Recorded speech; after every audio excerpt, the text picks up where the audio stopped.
Good afternoon, everyone. Happy, miraculous, marvelous Monday. I hope you're having a great time. I'm having a great time, and I have a wonderful, absolutely wonderful announcement. I'm about to admit a person who is a historical researcher who has been researching history for a very long time. And I will let him share his personal story with you as Cari tells the story today on Miraculous, Marvelous Monday. I'm going to admit him right now. His name is Lou, and I'm going to invite him, and we're going to actually let you know who he is, and then we're going to talk with him and hear a little bit about him. But let me go ahead and admit him now,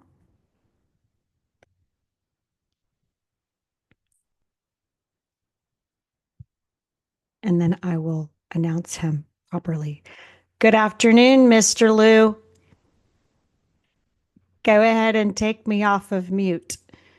You have me on mute, and I can't see you. So I don't know if you want us to see you or not, but you have to take the mute off and you have to put yourself on video. So we are waiting for you, sir. Outstanding. Hey, there he is. There he is. Happy, marvelous, miraculous Monday. Absolutely. Yeah. Yeah. Yes, that's what they call it. That's Yeah. where we are. Or we could say happy second day. Yeah. Absolutely. Well, yeah. Absolutely. Well, everybody, this is Lou, and he is our friend here today on Cari Tells the Story. Welcome, Lou White. And as I was mentioning before we admitted him, he is a historical researcher, and he's been doing historical research for a very long time because he personally had some questions. But before we get into it, Lou, how's your day going? It's wonderful. Yeah. You called earlier today and mentioned this, and we just said, let's jump into it. Let's jump into it. So, Yeah. I'm having my little drink here. This is water. This is filtered water with lemon. I squeezed lemon in there with some organic cucumbers. Have you ever tried that? Oh, yeah. Yeah. That's really good. It's really Cucumbers. We call them cucumba. cucumba. Well, that's really good. I heard it's a really good thing to drink. So I put it together right before I got on the call, and I'm really enjoying this because we're trying to take care of our temple. Yeah. Who knew? Always drink some good water and a little squeeze of lemon or, you know, cucumber juice, whatever. Yeah. Very nice. You're right on top of that microphone, aren't you? I am. I just got this for my podcast. I got this. It's really cool. It's called Blue, and Yeah. I really enjoy it a lot. And it's really cool. And it just sounds a little bit better with it because I've done it otherwise. And so it was a really nice purchase for me, and just to kind of add to the podcast since I'm doing this now. But tell us, how are you doing? How's everything going? And tell us a little bit about Lou and what you have. I know that you're an author. I know that one of your many books is Fossilized Customs. Yeah, I've got a Uh, copy of that right here, I think. yes. And that Yeah, is look, in its which version now? this is in the 12th edition, 12th edition. and it's 365 pages. Oh, And yeah, it's on eBay and Amazon, and we have it here at Torazone.net too. And I've got a lot of other books. I mean, I think over 20 of them. I don't ever have them all in one place, but and I write a lot of tracks that are free to download from Horizon.net. I just finished this one. This one is not published yet, but it's inspired by a man named John Zeno, who's a friend of mine. We correspond monthly, and it's called His Day of Enlightenment. I'll put it up in front of the camera. wow. Then Cool. he's very concerned about the unborn, and yeah, and I have a 4-page track on it. Gotcha. You Gotcha. know, Yeah, yeah, something to think about. yeah, Definitely something yeah. to think about. So tell us what's going on in your world. You're an author, you're a researcher. How did you ever get involved in writing?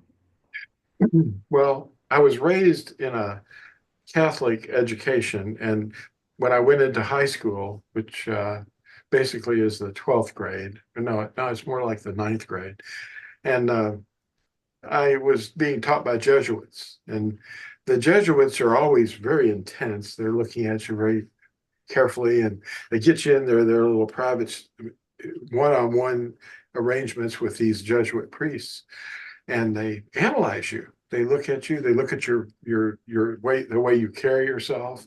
Hmm. Your clothes. They inspect your cleanliness and your hair, and it Hmm. was a very strict school, Wow. and they basically are prepping you for a career either as a Jesuit or as a Jesuit operative. Interesting. And So this was in a Catholic school. So you were in a parochial school and it was a Catholic school, but it was a Jesuit eh, school, yeah, it was Jesuit. and your They was parents put you there. Yeah, well, Okay. I paid my way. I was a paper boy, so I was paying this Oh, great amount of money to go to this school. But oh, my dad had been through it too, and I had four brothers that also were younger than me, and they all went through the same training. And interesting. the Jesuits are really interested in how you respond to their little maxims. Like the end justifies the means. Hmm. How does that make you feel? So they were very psychological Hmm. Interesting. and philosophical mostly, because Hmm. they're basically just the Jesuits are not understood very well by the world.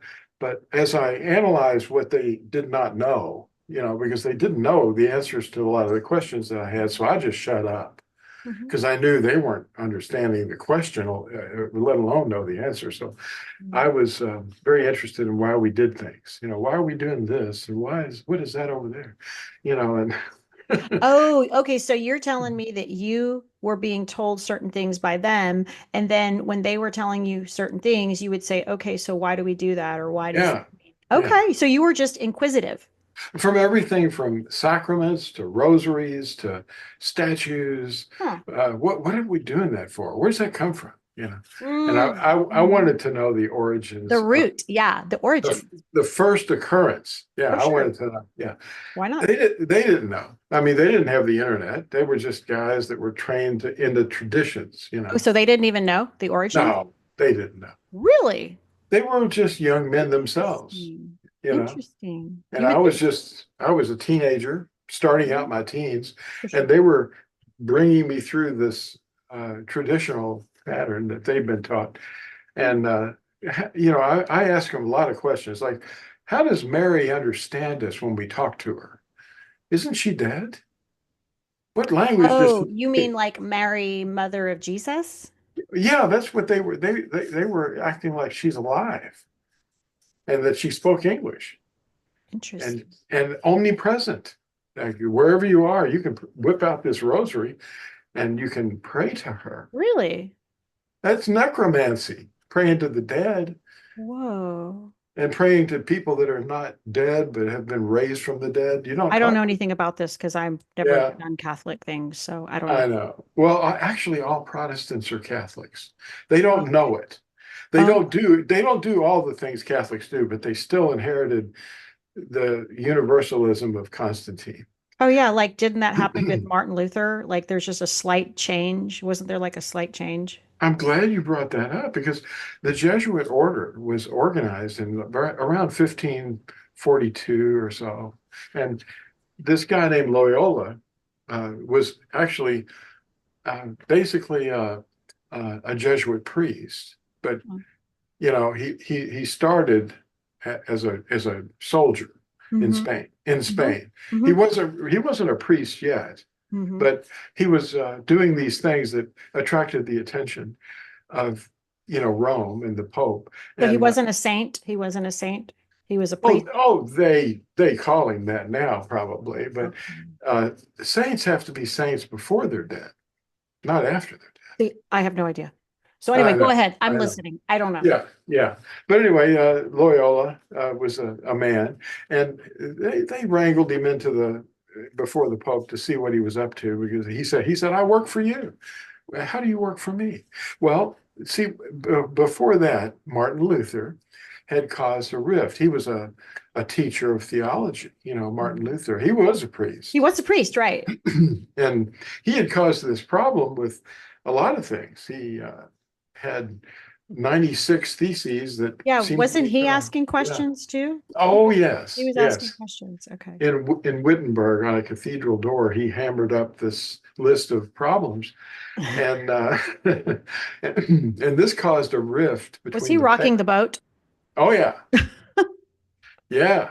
He caused this rift between the papacy or the papal authority, the Mhm. head of the circus, and the nobility. So the nobility were kind of going, yeah, what's that about? What's this pope? We don't need a pope, you know.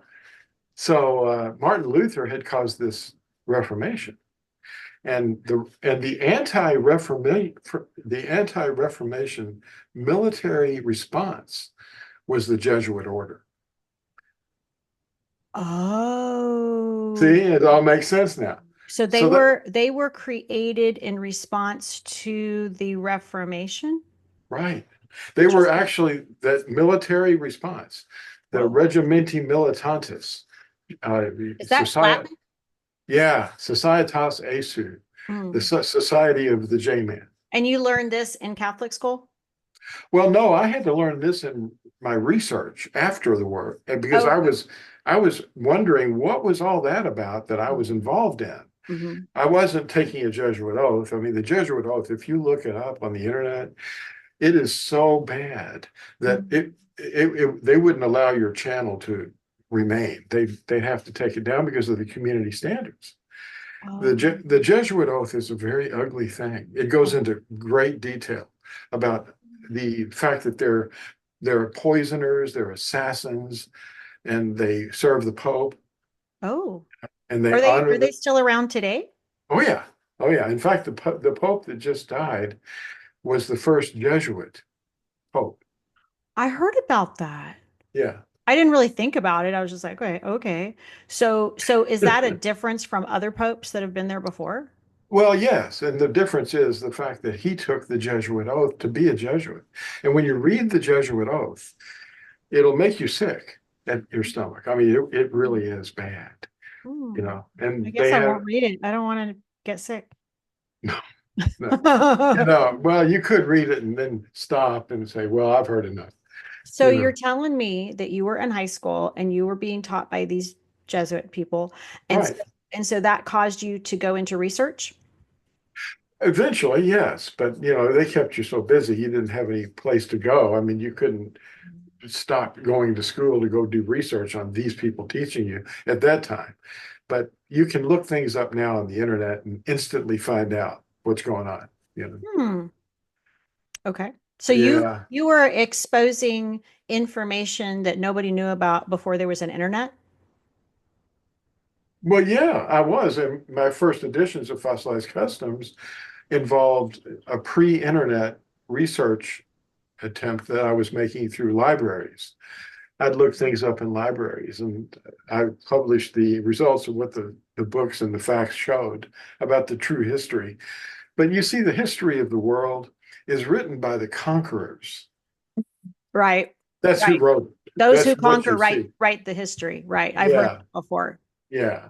So That's there's a lot of history that maybe is not real because maybe the people who were there potentially before did not get to write their side of the story, right? right, right. And that's why Carrie tells the story exists because Yeah, I yeah, want people to tell their side of the story. And yeah, so that is important to hear two sides of every story. It's like, oh, well, let me just tell you, this yeah, is my perspective. And that's why I like to celebrate people's perspective because it's important to understand that yeah, there's a lot of perspectives out there that people need to understand and listen to. Like you said, you went down the rabbit trail, I guess, and read this thing, this contract or whatever it was for the Jesuits because you wanted to understand it. yeah, And like you said, it made you sick, which is not good, but at least you yeah. informed yourself because you were a researcher. That's correct. And when you look upstream, if you think of a stream of water, and there's been cattle crossings in between, and you're downstream from the cattle crossings, you're going to get a lot of mud and a lot of cloudiness. But if you go upstream from the herd that crosses, then you're going to get pure water. And that's where I try to go. I try to Okay. go to the pure water The source of and the go to source the of the source. source, yeah, where the Hmm. ice started to melt and Where do you find those sources? Because I mean, people like me, when especially right now, I remember when I was growing up, we had encyclopedias, we had Mhm, encyclopedias at home and we had encyclopedias in the library. And then we had microfiche, okay? mhm, Um, and then we had magazines and then we had books. And that was practically it. And then maybe we had some TV shows, National mhm. Geographic. Okay, but that's it. Whatever is there, that's it for me. But where did you find your sources? Did you go beyond that? Did you go further? I started with the alphabet of the Hebrew. The what we call Ebereth is actually a proper noun because it's based on the name of the man Eber, the great great great grandfather of Abraham, and he was the origin, at least by his name being attached to the language and the alphabet and the words that we call Hebrew. And it turns out that the script that I researched in the library at U of L, I went to the University of Louisville, and I spent a lot of time looking in historical books and alphabets and made some copies. And I didn't know what to do with them at first, but then I started going through them and I wanted to backtrack to the origin. What was the first alphabet? You know, Ever? yeah. Anywhere? I mean, you're saying that Eber, is that what you call E it, Eber? Eber, yeah. Eber is the first alphabet in the whole history of humanity. Is that what you're saying? Is No, that I'm what saying Eber is the man who is attributed by his name to the language of Ebereth. Like, for example, we see in Genesis 11, verse 1, it talks about all the world was of one speech and one language. What was that? Before the Babel started, before the I don't Tower of know. Babel. I don't know. Do you know what it is? Yes, yeah, it was the language of Shem and Noah and his two brothers. You Hmm. you had you had just eight persons on the earth, Mhm. and what language were they speaking? It was obviously the one was speaking, or Eber was speaking, was the first language in speech. Before it was Babel, because Shem wasn't so much in rebellion, but at Babel, they said, "Hey, let's make a name for ourselves and build a tower." And that was the thing that made them lose their ability to communicate with each other. See, and so I wanted to backtrack, and I looked at the original language, which was actually an alphabet, So and you're it talking was about from the Bible. You're basing your information straight from the Bible, not from other sources, right? Is that what I'm hearing? my research reveals so much that it doesn't even have it. I never found the word Bible anywhere in any translation, nor in the source language. It's only the name of a fertility deity that was attached to the word paper because of the location that the paper came from. And that was Interesting. the word Bible isn't in any language. Is that It's just, papyrus? Papyrus? yes, papyrus was the Papyrus. original Hmm. paper. From And yeah, papal, and papyrus. Hmm. and like merchants that would go to this seaport, it was called Byblos, and Oh, Biblos. yeah, that was the Huh. name of the city, and it was named after a Interesting. deity whose temple was there. She was a fertility deity, a non-existent being, of course, and they were just bilking these merchants on their ships to go in and worship in their pagan way, which Hmm. was actually sexual tourism. That's what they were doing. And they Like would, they say, nothing new under the sun, huh? yeah, yeah, it's the same thing. And anyway, the paper became a Greek word for books. And because paper is used to make books. And so these things are excused, of course, and people name their ministries after this pagan deity. And we're using things that you shouldn't be doing. What does the scripture call itself? It calls itself, if you look in an interlinear Hebrew English, you'll see it's called Kathab Amath, the writing of truth. I like that. The writing of truth. So a Kathab Amath, it's Daniel chapter 10, verse 21, if you look at it. You have to look at it interlinear, so you'll find it.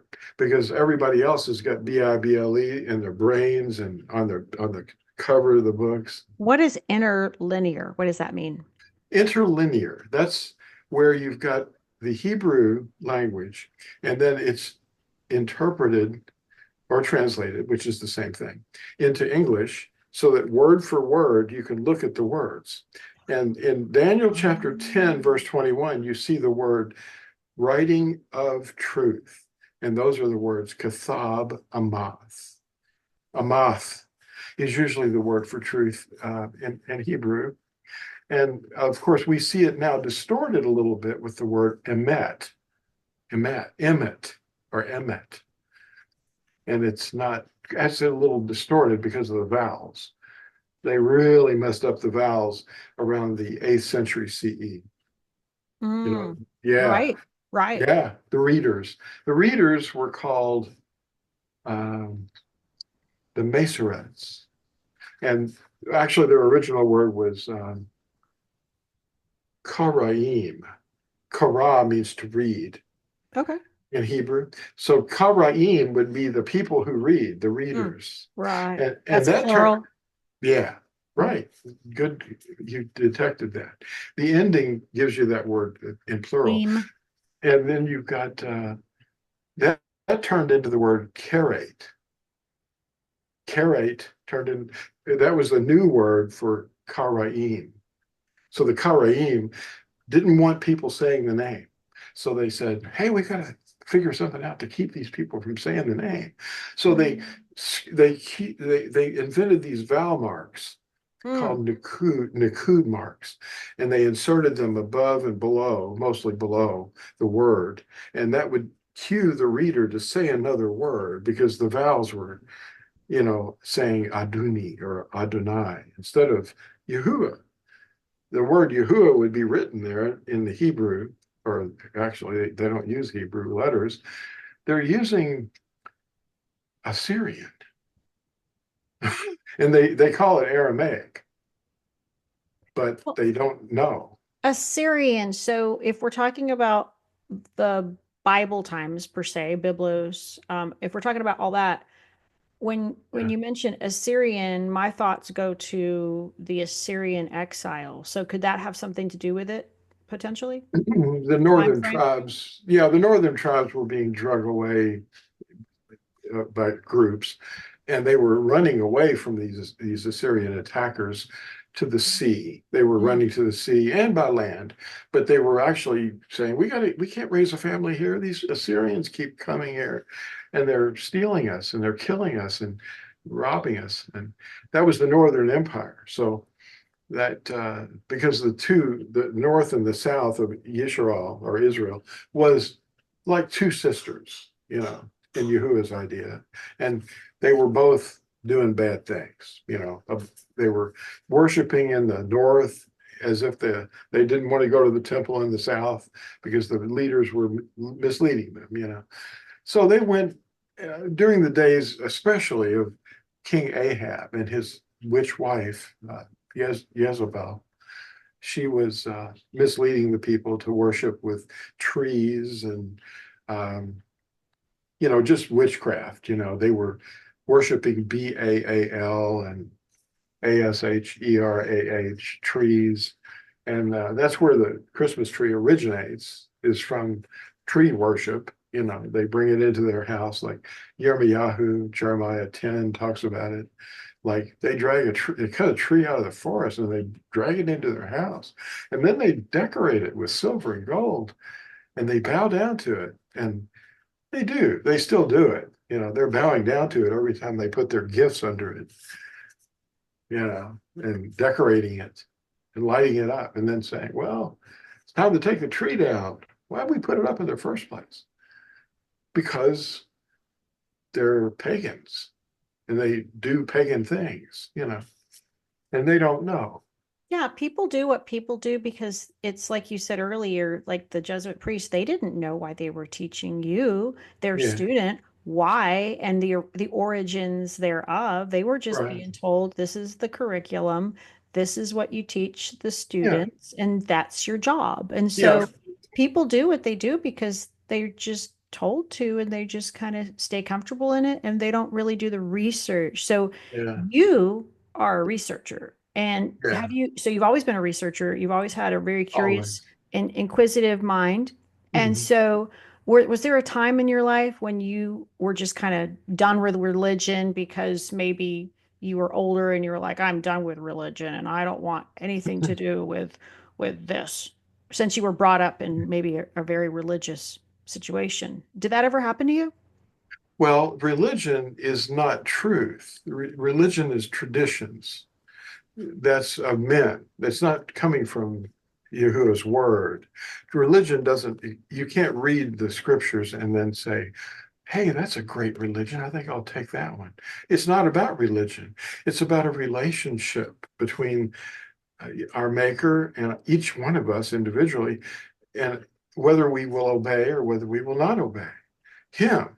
And if we see that he likes something and then we say, well, I don't like that, I'm going to do something different, and we do something in rebellion, then we're going to have to answer to him for that.